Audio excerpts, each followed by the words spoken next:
Dear DJ Cory, nagkaanak ako sa hindi ko asawa. Itago lang ako sa ngalan nga Mr. P. I'm 28 years old, married, kag may isa ka anak. Sang una pa man, never ako nag-cheat sa girlfriend ko nga subong asawa ko na. Bisan layo anay kami. Nagalikaw ako sa temptasyon, sa mga bagay nga balaan ko sa kag makapalain sa amon nga relasyon. Palangga ako gid ang pamilya ko, sobra. Sila ang kabuhi ko. They define who I am. They are my happiness. Pero tungod, wala ako nagahalong, nakahimo ako sang isa kasala nga tikang nga ginadala ko sa bilog ko nga kabuhi. Wala kami nagka-problema sang wife ko before sang pareha sini. Pero may ako open sa iya, loyal kag faithful. Never ko ni nahimo ang ma-in love sa isa ka babayi nga hindi ko asawa. Yes, na-in love ako sa babayi nga itago ta lang sa ngalan nga Miss B. Nagkilalahay kami through Facebook. Sa umpisa, close friends lang kami, pero nag-chat kag nag-istorya kami adlaw-adlaw. We share a lot of stories sa isa ka isa, kag dito na nag-umpisa ang maayo nga pagdamdanay namon.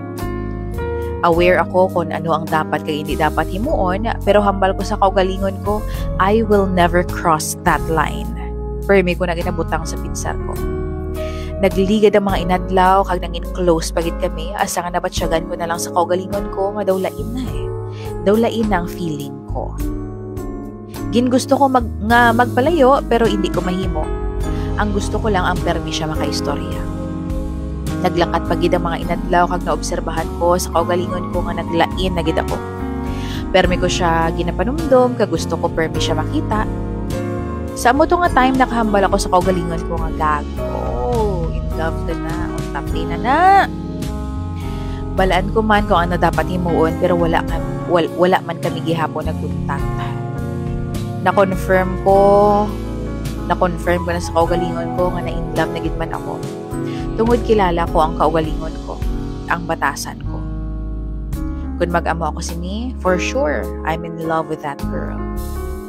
Miss B is very sweet and she's a very nice person. She has a very good heart. Siya ang type sang tao nga himuon ng tanan for her family and for the people she loves. Bisan pang kabaylo sini ang kalimtan niya ang kaugalingon niya. Permi ko siya ginalagayan about life, kag permi ko ginapabako ng buot niya. Hindi nangin maayo ang dalagan sa kabuhi niya, ganin nagdesisyon ako nga buligan siya. Friends pa lang kami, ginabuligan ko na siya. Pero wala ako ginahinulsulan ato tanan, kay hugot sa buot ang pagbulig ko, kag wala ako nag-expect sang kabaylo. Naglakat ang mga inadlaw, kag nagprangkahanay kami isang amon feelings that we like each other. Madamo na nga beses ginhambalan ko siya nga, you don't even have to love me. Happy na ako nga ako lang ang nagapalangga sa imo. Tungod nangin komportable na kami sa isang kag-isa, na-share niya na sa akon ang mga secrets niya. Mga secrets nga bisan family members niya wala nakabalo.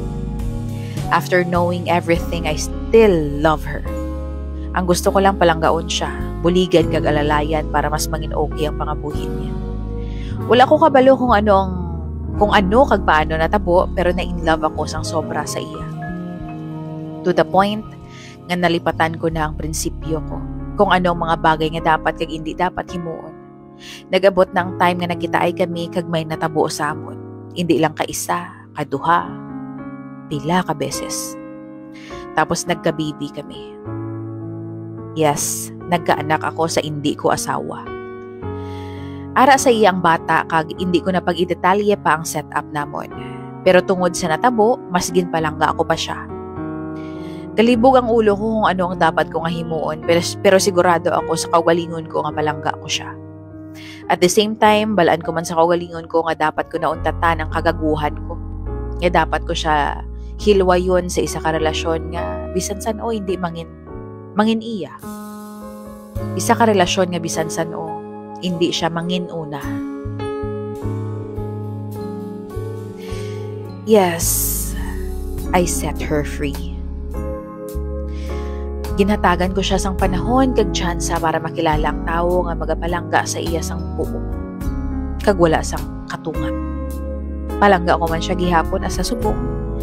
Bisan 3 na katuig nagligad, bisan may bag-o na siya nga karelasyon, palangga ko man siya gihapon. Medyo nadugayan pa ha para nahimo kong insyakto ang nagakadapat. Pero wala ko ginhinulsulan ang amon nga inagyan.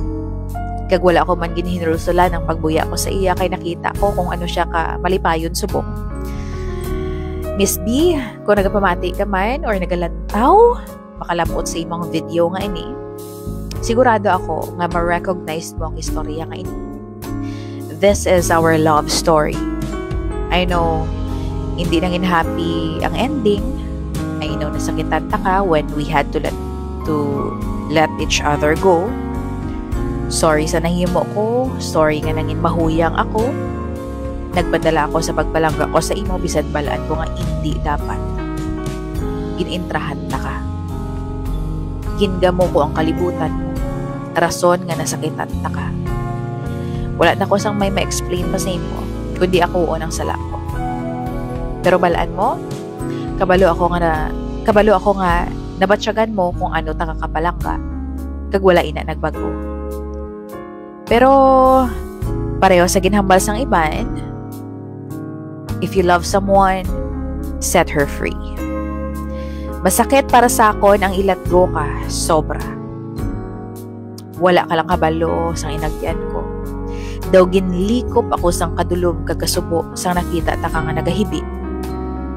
Nagalakad palayo sa akon. Daw malupok ang dughan ko sa mga panahon nga gusto ko maghibi kay namista ka. Pero hindi ko mahimo kay upoy ko ang asawa kag anak ko. Masakit man, pero ginhimo ko lang ang nagakadapat para sa imo. Because you deserve to be happy. You deserve to be loved without ifs and buts. Deserve mo nga ipakita kag ipabugal sa tao. Wala ginatago. Because you are a good and exceptional woman. Mga bagay nga hindi ko kaya mahimo para sa imo. Halungi ang kaugalingon mo kagang anak ta. Gusto ko man ka makaupod kag makupan pero balaan ko nga hindi na pwede. Kag sa tao nga nagapalipay sa imo subong, I know wala na ko right nga maghambal sini pero kabay pa nga palanggaon niya ka pareha sa pagbalangga ko. Kag hindi pagbabayan kag basakitan. Hasta diri na lang ako. Madamo nga salamat DJ Cory. Love, Mr. P.